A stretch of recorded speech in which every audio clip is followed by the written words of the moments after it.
Hi everyone, Henry DeVries, agency Rainmaker TV, and I have a rainmaker with me today, an author, a very interesting background, and someone I was very pleased to be an editor for on his book, Irvine Nugent. Irvin, how are you today? Henry, delighted to be here. Thanks for the invitation. Yeah, I'm doing great. Well, this is the show for agency owners, marketers, consultants to find right fit clients, but please tell us about your work and the clients you work with. My organization is called Conflict EQ, which is a marriage of both conflict and emotional intelligence, which is my background. And we work with leaders and organizations in the space of conflict management.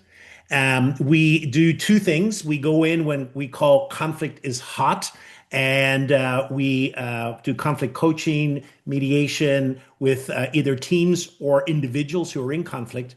And then we also work with leaders and organizations to build up their capacity to handle conflict in the future. Very often, we think of conflict, we reduce it really to a number of skills, and really what's happening is this ability to have the capacity to sit in the tension and to be able to maneuver through it. That's really what's called for. Well, that is a noble work. Let me say that. Tell me about the service and what you do for people. Yeah, we do both conflict, what we call conflict coaching, which is a different style of coaching. It really is very specialized and focused into the conflict that's happening. And so, if it's two people in conflict, what we'll do is we'll go in and we'll have coaching with each of them and bring them together for a conflict, a paired conflict session. And then we also work with teams in conflict, interviewing the team as a whole, and then getting into the dynamics of what's leading the team into that conflict. And then we also offer training services, which is kind of building up conflict capacity, as I talked about. And then I do quite a bit of speaking, keynote speaking around the issue of conflict as well.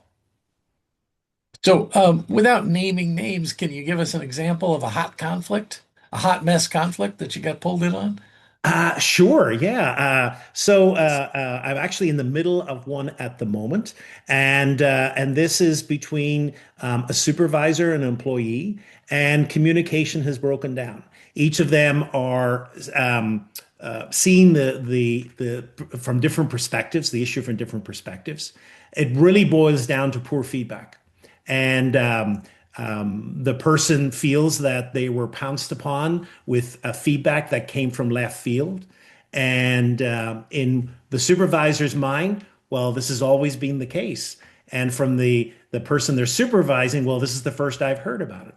And very often, this is what happens a lot in the workplace, that we have issues of clarity and timeliness. And what happens is that that can break into conflict. My bachelor's degree is in communications, and I remember a wise old professor who said, Henry, don't be amazed that there's ever a breakdown in communications. Be amazed that human beings communicate at all. Absolutely. It totally is. Yeah. And actually, Henry, it's interesting you say that because I think so often we make conflict into this big, bad, bogey word. And one of the things I try to do is humanize the reality. And really, what's at the core of conflict is when you have two values, two perspectives, two visions that are different, you have friction, and that's conflict. And so conflict is never going to go away. It is part of being human. When there are two human beings together, there will be conflict. When I was chief marketing officer for an organization, and we had 1,000 employees, but a management group of about 50 managers and supervisors, and I had two, and one was in charge of the website, and the other was in charge of the database that fed the marketing team. Mm, And they were like this. yeah. And I brought in a conflict resolution person, and then in our next management meeting, the website manager was giving a report and said, "But you know, let's call her Mary. But I couldn't have accomplished this without Mary's help." And Mary said, "Well, no, Bob, it was back and forth. You really brought this together. And all the other managers and supervisors thought, who are those two people? They're usually at each other's throats. Yeah. What magic did you do? I said, Yeah. just just brought in somebody who helped them see each other's position and understand that, and it was amazing what could happen. So you're doing a noble work there. Well, you've always done noble work. Well, this is the Rainmaker show. So um, how have you made it rain through the years? Let's talk about that book of yours. Tell us about your book. The book is called Leadership Lessons from the Pub. I grew up in conflict. I grew up in the north part of Ireland, and we know from our history that we've got something in the back of our mind about those Irish people at each other's throats for hundreds of years. But it kind of broke out in the late '60s and what we called the Troubles. The And really, I grew up Troubles. in the Troubles. The Irish have a great way of minimizing. We can be at each other's throats and killing each other. It's a spot of trouble.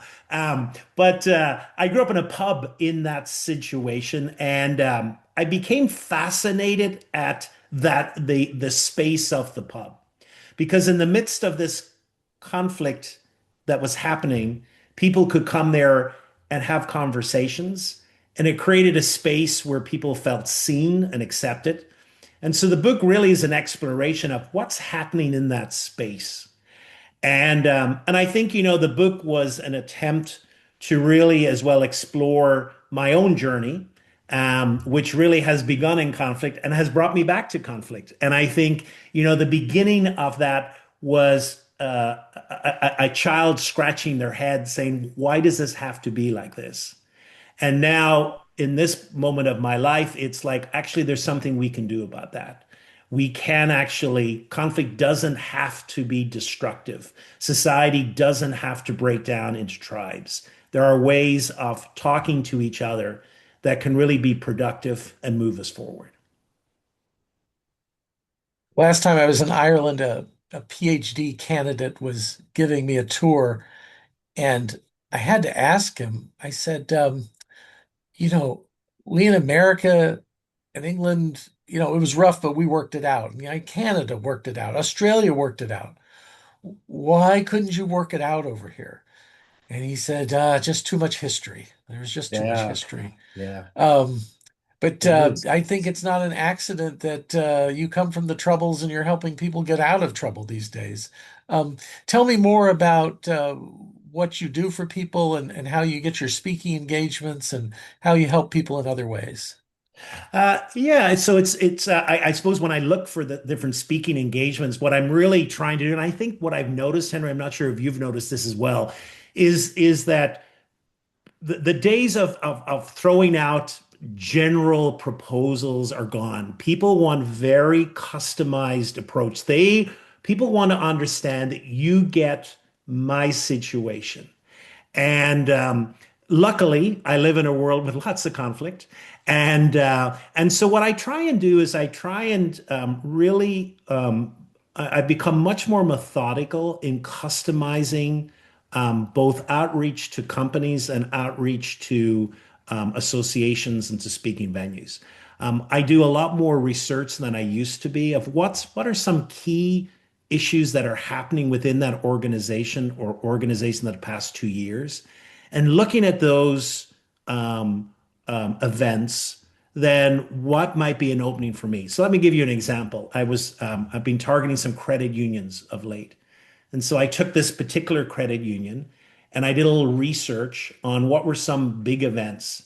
And one of the big events of this credit union was a merger. And I said, "Oh, merger, that's people coming together. That means there's going to be tension." And so I really customized an outreach to that credit union, looking at some of the potential tension points coming from a merger. And actually, it opened a dialogue with the person that I reached to. So I think that's one of the trends that I'm doing, and it's one of the areas that I'm seeing. We have such great research tools at our disposal We these do. days. What are some of the research tools that you use to get that information? Yeah, so I think this is where a lovely entry for AI and some deep research. What I'll do is I'll actually put in the name of the organization. I've created a prompt about asking for major events, what's in the news, how has this organization come up, and then it'll present me with some beautiful kind of research on what's happening in the organization. And then that helps me then look at the different entrees that I can then approach and really have a really customized outreach rather than something general. We have a colleague that we know through speaking, and he gave me an excellent tip too about when you have that first interview, that first meaningful conversation with the prospective client. And he said, ask to record it on Zoom for your notes. Mm, And people will agree with that. He says, and then transcribe the Zoom conversation and look for their language. So when you customize the proposal, repeat back their language to them. Um, absolutely. Yeah. Another author I know, she had this experience where she was on an airplane and the woman was from the Department of Defense and she asked her how things were going and she said, "Oh, we have these problems with X and Y and Z and um, well, what do you do?" And she says, "Oh, I'm a speaker. I talk to people about X, Y, Z." She just gave her language back, whatever, what it was. And they said, "Well, oh, wow, I can't believe it."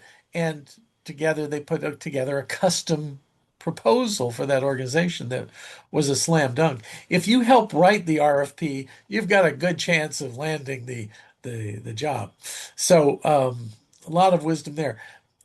Irvin, is there anything you want to share with the viewers before we go? I would say the I think what's really important as well is nowadays not only the customization, but also I think the willingness to have to put in the extra work for that as well. I think the days of writing something general are gone. And I think people really want to feel heard in the complexity of this world. We used to say in business development that if you could get them to say it and then Yeah, repeat back their words. Um, for instance, I used to teach people how to overcome objections. yeah, And I said, "Well, what's a complaint with you?" They said, "Well, we're one of the most expensive options there is." I said, "Okay. So now during the interview, say, we're one of the most expensive options there is. Why do you think people consistently hire us?" And, and then don't say anything. yeah, And people will say, "Well, you're obviously worth it." And you yeah, say, "You're absolutely right." yeah, Or they'll say, "Well, you must get good results for the money put out." You're absolutely right. yeah, Because who do they believe? If you say, "Oh, we get great results and we're worth the money, we're a great value," well, that's you talking. But if it comes out of their lips, then also, it's also when I would tell people, "You're absolutely right," they look like, "Oh yeah, I aced it. I got that." It was like on an exam, "Oh, yeah, got it yeah, right. yeah, yeah, yeah, Right, yeah, right, right. I was going to get the answer wrong." Okay, yeah. well, it's been a delight having you. Always a delight talking to you. So, if people wanted to learn more about you and your work, where should they go? Two places. One would be the website, conflicteq.com. And then the second place is LinkedIn. I'm very active in LinkedIn, lots of articles, videos, etc. And just search for my name, Irvine Nugent. You'll find me on LinkedIn. That'd be a great place. I invite anyone who wants to connect with me there, and we'll continue the conversation. Thank you so much for being the guest today. Thanks, And Henry. you're welcome. For everyone out there, make it rain.